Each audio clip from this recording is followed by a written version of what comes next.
வணக்கம் மக்களே. இயக்குனர் சங்கர் இயக்கத்தில் தெலுங்கு ஆக்டர் ராம் சரண் ஹீரோவா நடித்த படம் தாங்க கேம் சேஞ்சர். இந்த படத்தில் பார்த்தீங்கன்னா எஸ்.ஜே. சூர்யா, கியாரா அத்வானி, அஞ்சலி, ஸ்ரீகாந்த், சமுத்திரகனி போன்ற பலர் நடித்திருந்தாங்க.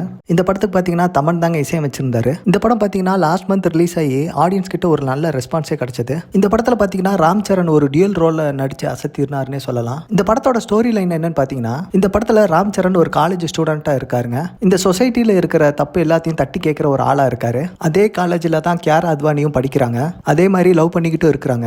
அவங்க ரெண்டு பேரும் பழகிக்கிட்டு இருக்கிற நாட்களில் பார்த்தீங்கன்னா ராம் சரண் அடிக்கடி கோவப்படுறாரு. ஸோ அதை அவங்க கட்டுப்படுத்துகிற அட்வைஸ் கொடுக்குறாங்க. ஸோ ஒரு ஸ்டேஜில் பார்த்தீங்கன்னா லவ்வுக்காக அவரோட கோவத்தை கட்டுப்படுத்த நினைக்கிறாரு. அதுக்கப்புறம் பார்த்தீங்கன்னா சொசைட்டியில் ஏதாவது நல்லது பண்ணணும்னு நினைக்கிறதுனால அவர் ஐஏஎஸ் இல்லை ஐபிஎஸ் படிக்கணும்னு தயாராகிறாரு. ஒரு கட்டத்தில் ராம் சரணை ஐபிஎஸ் வேண்டாம் ஐஏஎஸ் ஆக சொல்லி கியாரா அட்வைஸ் பண்ணுறாங்க. கடைசியாக பார்த்தீங்கன்னா ராம் சரண் ஐபிஎஸ் ஆயிடுறாரு. அதுக்கப்புறம் பார்த்தீங்கன்னா இவங்களுக்குள்ள பிரச்சனையாகி ரெண்டு பேரும் பிரிஞ்சிடறாங்க.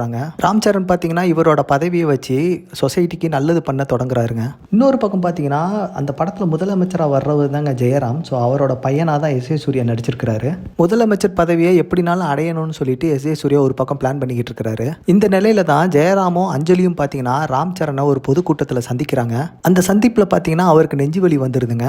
இதுக்கு இடையில தாங்க ஜெயராமுக்கும் அஞ்சலி மற்றும் ராம் சரணுக்கு என்னென்ன தொடர்பு, எஸ்.ஜே. சூர்யாவோட அந்த முதலமைச்சர் கனவு நிறைவேறிச்சா, கியாரா அத்வானியோட ராம் சரண் மீண்டும் சேர்ந்தாரா அப்படிங்கிறதாங்க அந்த படத்தோட மீதி கதை. இந்த படத்தில் ராம் சரண் பார்த்தீங்கன்னா டியூல் ரோலை சூப்பராகவே நடிச்சிருக்காருங்க. கியாரா அத்வானியும் பார்த்தீங்கன்னா அவங்களோட நடிப்பால் ஆடியன்ஸை கவர்ந்தாங்கன்னே சொல்லலாம். எஸ்.ஜே. சூர்யாவோட வில்லன் போர்ஷன் பார்த்தீங்கன்னா ரொம்ப ஸ்ட்ராங்காகவே இருக்குங்க. ஆனால் இயக்குனர் சங்கர் பார்த்தீங்கன்னா முந்தைய படங்களான முதல்வன், சிவாஜி போன்ற படங்கள் சாயல்லையே இந்த படத்தையும் காட்டியிருக்காருங்க. இந்த படத்தோட காட்சிகள்லாம் ரொம்ப பிரம்மாண்டமாக இருந்தாலும் அவரோட கதையில் பார்த்தீங்கன்னா கொஞ்சம் லேக் இருக்க தாங்க செய்யுது. அதே மாதிரி தமன் இசையமைத்த பாடல்கள் மற்றும் பேக்ரவுண்ட் ஸ்கோர் பார்த்தீங்கன்னா அந்த அளவுக்கு சிறப்பாக இல்லைங்க. இந்த படத்தை பார்க்க நல்லா இருந்தாலும் சங்கரோட முந்தைய படத்தை அளவுக்கு ரீச் ஆகலன்னே சொல்லலாம். இந்த நிலையில தாங்க இந்த படத்தோட ஓடிடி ரிலீஸ் தேதியை இந்த படக்குழுவினர் இப்போ அறிவிச்சிருக்காங்க.